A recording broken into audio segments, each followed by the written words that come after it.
Tonight we know much more about the moments just before US Airways Flight 1549 crash landed in the middle of the Hudson River last month. The pilot, Captain Sullenberger, told Katie Couric on tonight's CBS Evening News about his moment of horror when he realized that a flock of birds had knocked out both of the plane's engines. It was the worst, sickening, pit of your stomach falling through the floor feeling I've ever felt in my life.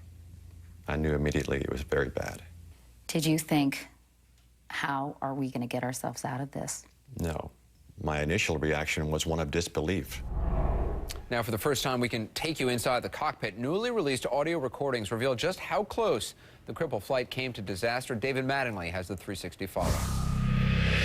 Cactus 1549, 700, climbing 5,000.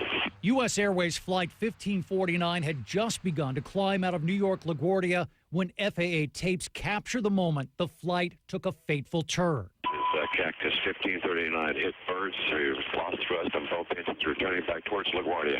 And just like that, behind a cool, steady voice, Sullenberger's jet is powerless and headed down. In the heat of the moment, everyone seems to get the flight number wrong.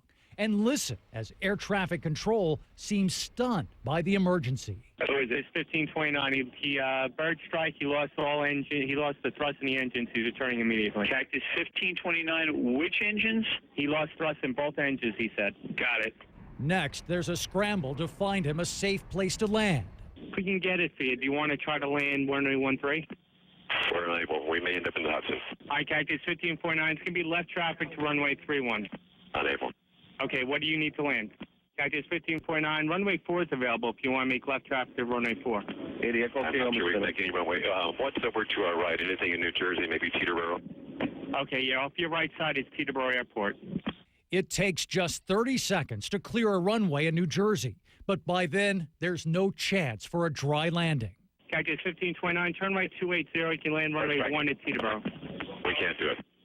Okay, which runway would you like at Teterboro? We're going to be in the Hudson. I'm sorry, say again, Cactus?